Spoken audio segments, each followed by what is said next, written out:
Introducing social banking from GT Bank. Anywhere, anytime, any device.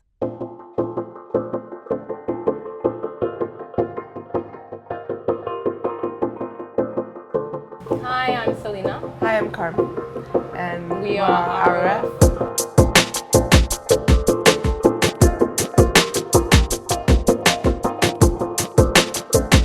Selina and I, we've been together for most of our lives. Same primary school, same high school, same university, same post-grad program. So, we can't get rid of each other at this point. Yeah. But let's see, we both did our undergrad at the University of Pennsylvania, UPenn, in Philadelphia. So I studied international relations and economics. And I studied political science and diplomacy. We actually moved back after our college years, and Carmen was working in banking. When I came back, I started working in journalism. We've always loved design, though I guess in most of our formative years, we didn't really practice design as much. I mean, when we were much younger, It was a lot more kind of like everyday, art has always been a part of art. Yeah. Visual art, we explored kind of tactile arts like pottery or clay work and things like that. But we had always loved design. So when I moved back, I left banking and I started working as a freelance graphic designer. You actually taught yourself. Yeah. So I was self-taught at that point. It was 2009. We kind of stumbled upon the opportunity of fashion. Selina and I... we would get stuff made for us. Yeah, we would get stuff made for us that we designed. And then people would always ask us, where did you get what you're wearing? And, it got to a point where our seamstress at the time, she started copying what we would ask her to design. And so she would it was like a little mass production unit that she started operating. And then I guess we were like, why don't we just start doing this as a business? Yeah. It's an aspect of design. A friend of ours was having an event at the Daisy Center, which is in Victoria Island. And she's just like, I really like you guys' aesthetic. Maybe you can make a few pieces and, see if it goes. So Selina and I actually made about 60 pieces, all different designs. 70 pieces. And then literally taking, we explored fabrics that we really loved. So we explored the use of chiffon and we explored the use of jerseys. A lot of mixed media, so Ankara and jersey, just kind of doing things a little bit differently at the time. And what happened at the event was that we completely sold out. So at that point we were like, business opportunity, maybe this is a viable option. And so that's how ROF started.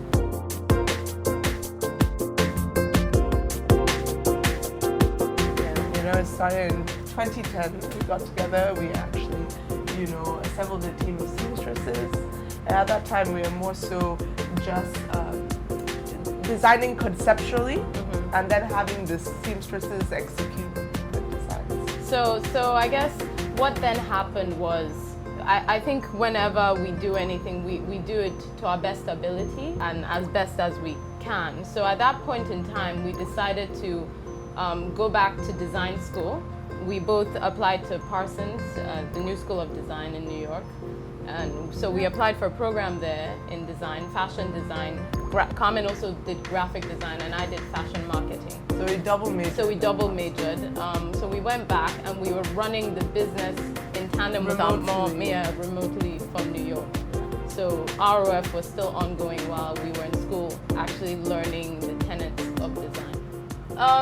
What inspires our design? So our design, I guess the design process is probably the most rewarding or exciting process for us, because then we can pull from, our many loves of the arts. And when I say many loves, we like everything from music to film and cinema. Cinema is a big part of our genetic makeup. So, and art, it's something we love. So I guess you're not only designing for a woman, you're not thinking of just form or silhouettes, you're also thinking about you know, the story behind the collection. You know, you want everyone to take away a story, you know, and I think that's part of our brand identity. And that story is informed by a lot. It's informed by personal experience. It's involved by, you know, culturally, what's going on around the world. It's informed by current events. It's, as she said, informed by more of the other artistic aspects. Yeah. So.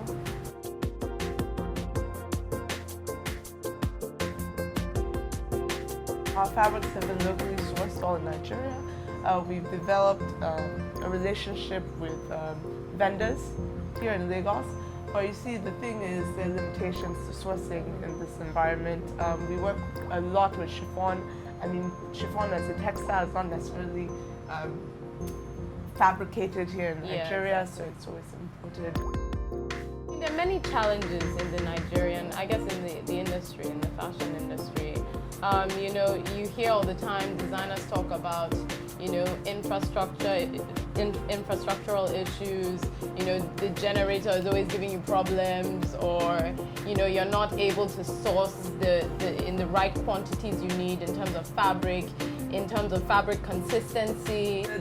For designers in the industry, it's just lacking the ancillary businesses that help to support that industry. Basically, we went from a brand that was started because of the love of design and the love of art to a brand that considered itself a formal business.